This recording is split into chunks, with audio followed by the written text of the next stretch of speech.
Hello and thank you for tuning into News Today, where we break down the day's top stories with precision and clarity. Without delay, let's explore the headlines first. The Supreme Court of India is set to examine a crucial question. Can private properties be considered material resources of the community under Article 39 Clause B of the Constitution? 75 years of diplomatic ties between India and Indonesia.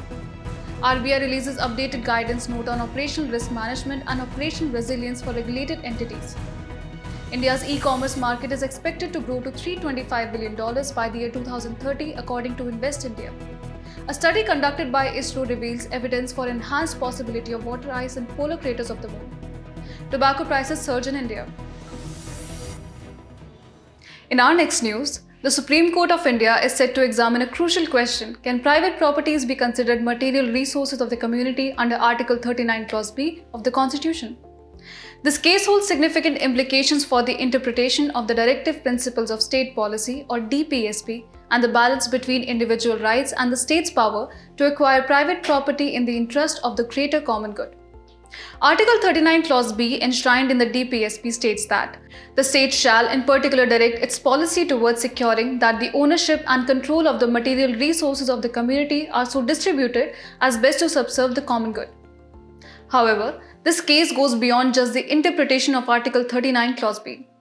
The court will also ponder upon the legal sanctity of Article 31C of the Constitution in the wake of the landmark Minerva Mills judgment. Article 31C protects a law made under Article 39 Clause B and Clause C, empowering the state to take over material resources of the community, including private properties, for distribution to subserve the common good. It is important to note that Article 39 Clause C states that the operation of the economic system does not result in the concentration of wealth and means of production to the common detriment. The Minerva Mills case of 1980 holds a particular significance in this context. In this case, the Supreme Court declared two provisions of the 42nd Amendment as unconstitutional. Specifically, the court struck down the provisions that prevented any constitutional amendment from being called into question in any court or on any ground and gave primacy to directive principles of state policy over individuals' fundamental rights. These provisions aimed to restrict the judicial review and accord precedence to the directive principles of state policy over the fundamental rights of individuals. As the Supreme Court deliberates on this case, it will navigate the balance between the state's power to acquire private property for the common good and protection of individual property rights, which is enshrined as a constitutional right under the Constitution. Moving on to the next news, this year marks 75 years of diplomatic relations between India and Indonesia, two nations whose foundation was formalized with the Indonesian president's visit in 1950 and the Treaty of Friendship in 1951. The relationship between the two countries has evolved into a comprehensive strategic partnership with key facets across political, economic, and maritime and cultural spheres. Now let's understand these aspects in detail. On the political front, India and Indonesia were part of the historic 1955 Bandung Conference that led to the establishment of the non-aligned movement in 1961. Both countries established strategic partnership in 2005, which later elevated to comprehensive strategic partnership. Both continued collaborating closely in multilateral groups like the G20, Indian Ocean Rim Association, East Asia Summit, and United Nations. Indonesia is also an integral part of India's Act East policy launched in 2014. Economically, Indonesia has emerged as India's largest trading partner in the ASEAN region, while India is the second largest buyer of crude palm oil imports from Indonesia. Given Indonesia's strategic location between the Indian and the Pacific Oceans, maritime cooperation in the Indo-Pacific has been a focus area. Under India's SAGAR, or Security and Growth for All in the Region initiative, it is assisting in development of port infrastructure like the Sabang port in Indonesia. The two nations also conduct joint military exercises like Samudra Shakti and India-Indonesia Coordinated Patrol. Lastly, on the cultural front, the age-old influences of Hinduism and Buddhism from India have acted as a major soft power connect between the two nations over the centuries. As we celebrate 75 years of diplomatic ties, India and Indonesia are nurturing a comprehensive, multifaceted relationship built on shared civilizational links and convergence of strategic interests. In our next news, RBI releases updated guidance note on operational risk management and operational resilience for regulated entities. This new guidance replaces the previous 2005 note and is based on principles laid out by the Basel Committee on Banking Supervision in 2021. The need for this updated guidance arises from the rising frequency of operational risk faced by financial institutions. Operational risk is defined as the risk of loss resulting from failed internal processes, people, systems, or external events like IT threats and geopolitical conflicts. To build the foundation of your understanding better, let's learn some facts about the Basel Committee.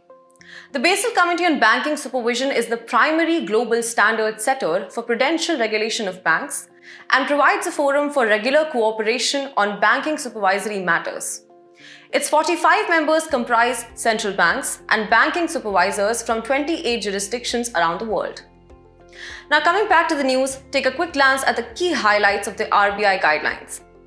First and foremost, it has an expanded coverage which now includes regulated entities such as commercial banks, non-banking financial companies, cooperative banks, and all India financial institutions.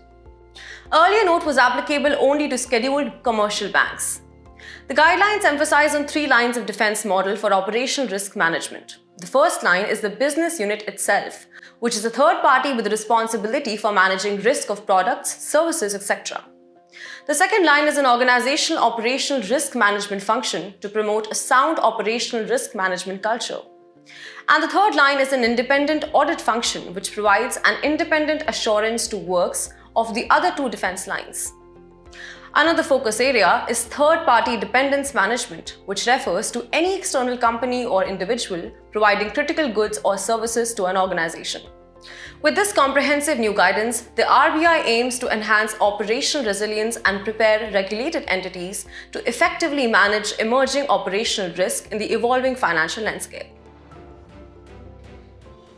Ahead in the news, India's e-commerce market is expected to grow to $325 billion by the year 2030, according to Invest India. Invest India has highlighted that India will become the 3rd largest online retail market by scale in 2030, solidifying its position as a global e-commerce powerhouse. If we talk about Invest India, then it is the National Investment Promotion and Facilitation Agency that is set up as a non-profit venture under the Ministry of Commerce and Industry. But before we delve into the future projections, let's take a look at the current status of e-commerce in India. As of 2022, the sector was worth a whopping $70 billion, accounting for about 7% of India's total retail market. Now let's understand the key e-commerce models prevalent in the country. The first is the inventory-based model, where the inventory of goods and services is owned by an e-commerce entity and sold directly to consumers. It's important to note that foreign direct investment is not permitted in this model. The second is the market-based model, where an e-commerce entity provides an information technology platform to connect buyers and sellers. Prominent examples of this model include giants like Amazon. In this model, 100% FDI under the automatic route is permitted. So what are the key drivers fueling the growth of e-commerce in India? Firstly, the increase in internet penetration, which stood at 52% as of 2022, has played a pivotal role. Secondly, the promotion of digital infrastructure such as eKYC and the Unified Payments Interface has facilitated e-commerce transactions. Additionally, the rise of rural-led value e-commerce is a significant factor. By the year 2026, it is predicted that over 60% of e-commerce demand will come from tier 2 to 4 towns and rural India. However, the e-commerce sector in India is not without its challenges. The digital divide in many regions, piracy and counterfeit products, and the domination by foreign entities such as Amazon pose significant hurdles. To address these challenges and promote the growth of e-commerce, the Indian government has undertaken several key initiatives. The draft e-commerce policy aims to create a facilitate regulatory environment for the sector's growth. Additionally, the Open Network for Digital Commerce is an open-source e-commerce network that connects shoppers, platforms, and retailers. Other notable initiatives include the Consumer Protection E-commerce Rules 2020, the National Logistics Policy 2022, and the India Stack, which collectively aim to strengthen the e-commerce ecosystem in the country. With these initiatives and the continued growth drivers, India's e-commerce market is poised for an extraordinary journey, positioning the country as a global e-commerce hub by 2030. Moving ahead in the news, a study conducted by ISRO reveals evidence for enhanced possibility of water ice and polar craters of the moon. This finding holds immense significance as the presence of water ice on the moon is crucial for constraining the uncertainties in selecting future landing sites and enabling long-term human presence. For astronauts landing on the moon, water is a necessity not only to sustain life but also for purposes such as generating rocket fuel. So what are the key findings of this ISRO study? First and foremost, it confirms the hypothesis that the primary source of subsurface water ice in the lunar poles is due to volcanic activity during the Imbrian period approximately 3850 to 3800 million years ago. Interestingly, this finding also supports a previous study by Chandrayaan-2 related to the presence of water ice on the moon. Moreover, India's contribution to finding water on the moon has been remarkable. Back in the year 2009, ISRO's Chandrayaan-1 mission detected signs of hydrated minerals in the form of oxygen and hydrogen molecules in sunlit, that is, illuminated by direct light from the sun, areas of the moon. Building upon this discovery, in the year 2018, the Moon Mineralogy Mapper or M3, an instrument on board Chandrayaan-1 provided by NASA, played a pivotal role in identifying water ice on the moon. M3 revealed multiple confirmed locations of water ice in permanently shadowed, parts that never see sunlight regions of the moon. India's lunar exploration program has been a series of groundbreaking missions. Chandrayaan-1, launched in the year 2008, aimed to study the chemical, mineralogical and photogeologic mapping of the moon. Following this, Chandrayaan-2, launched in the year 2019, focused on studying the surface geology, composition and exospheric measurements of the moon. The Chandrayaan-3 mission, launched in the year 2023, demonstrated India's end-to-end capability in soft landing and roving on the south pole of the lunar surface. With each mission, ISRO continues to push the boundaries of lunar exploration and contribute invaluable insights to the global scientific community. The recent discovery of an enhanced possibility of water ice in polar craters is a testament to India's commitment to unraveling the mysteries of our celestial neighbor. In our next news, tobacco prices in India are witnessing a sharp surge due to multiple factors impacting supply across major producing nations. A decrease in crop production because of extreme weather conditions in countries like Brazil, Zimbabwe, and Indonesia has tightened global supplies. Adding to this, China has imposed restrictions on tobacco exports to safeguard its local cigarette industry. India is the second largest producer and exporter of tobacco in the world. The crop, however, requires specific climatic conditions to thrive. A temperature range of 20 to 27 degrees Celsius and around 500 mm of well-distributed rainfall when it grows as a rain-fed crop. It is usually not grown in the area if rainfall exceeds 1200 mm. It is grown on sandy or sandy loam soils. However, cigarette tobacco growing areas of Andhra Pradesh are an exception in that the crop is grown on heavy black soil. Some of the major varieties cultivated in India include flue-cured Virginia tobacco in Andhra Pradesh and Karnataka, Beedi tobacco in Gujarat, Karnataka and Andhra Pradesh, cigar and cheroot tobacco in Tamil Nadu and West Bengal, and Pikka tobacco in Odisha. The tobacco sector holds immense significance, providing livelihood security to 36 million people, earning foreign exchange as tobacco contributing around 4% to the country's total agricultural exports, and accounting for 10% of the government's total excise revenue collection. However, India has taken steps towards tobacco control through measures like the Cigarettes and Other Tobacco Products Act of 2003, which prohibits smoking in public places and bans sales to minors. Also, the Cigarettes and Other Tobacco Products Packaging and Labelling Amendment Rules of 2022 mandate display of health warning images on tobacco products. Lastly, India is also a party to the WHO Framework Convention on Tobacco Control since 2005. And runs the National Tobacco Control Program to discourage tobacco consumption and raise awareness about its ill effects. In today's Place in News, we will discuss Lebanon with its capital Beirut. According to reports, many people died in the conflict between Hezbollah group and Israel along Lebanon border. Let's talk about its physical features. It is located in West Asia and is bounded by Syria in the north and east, Israel in the south, and the Mediterranean Sea in the west. It shares its maritime borders with Cyprus. In terms of its geographical features, its physiography consists of Al-Bekaa Valley, which lies between the Lebanon Mountains in the west and the Anti-Lebanon Mountains in the east. It is part of the Great East African Drift System. Its highest peak is Kurnat al-Sawda, and major rivers include Litani River, Orange, etc. As we conclude today's main news, let's have a look at some quick updates. Middle powers lacking a universally agreed upon definition typically rank below great powers but exert influence over global politics. The great powers are countries with a permanent seat on the United Nations Security Council. Middle powers have extensive diplomatic, economic, multilateral, and military heft. Securities and Exchange Board of India has raised the investment limit for passive funds like index fund and exchange traded funds in companies belonging to the sponsor group from 25% to 35% of their total assets. Supreme Court in a case highlighted the cultural and legal significance of wedding ceremonies in Indian society. A Hindu marriage is a sanskar and a sacrament which has to be accorded to its status as an institution of great value in Indian society.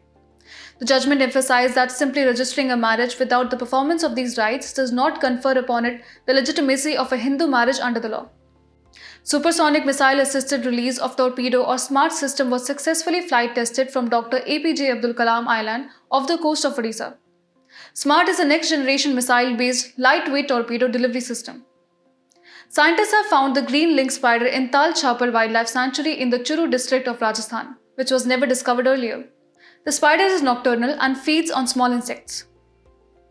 India is set to host the prestigious 46th Antarctic Treaty Consultative Meeting. This meeting will be organized by the National Center for Polar and Ocean Research, Ministry of Earth Sciences. The Antarctic Treaty was signed in 1959 and entered into force in 1961. Researchers found evidence that Tam Ha Blue Hole is the deepest in the world. It is located in Mexico's Chetumal Bay on the eastern side of the Yucatan Peninsula. The blue holes are water-filled caverns that form below the seafloor. Scientists have reported that the inside of most massive neutron stars is most likely made of quark matter. Neutron stars are formed when a massive star runs out of fuel and collapses. Talking about quarks, these are elementary particles. Like the electron, they are not made up of any other particles. Before we sign off, let's challenge your understanding in today's installment of Test Your Knowledge.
We appreciate your company. We hope you found this episode of News Today engaging. For the solution to today's quiz and to access the PDF version of News Today, remember to visit the provided links in the description.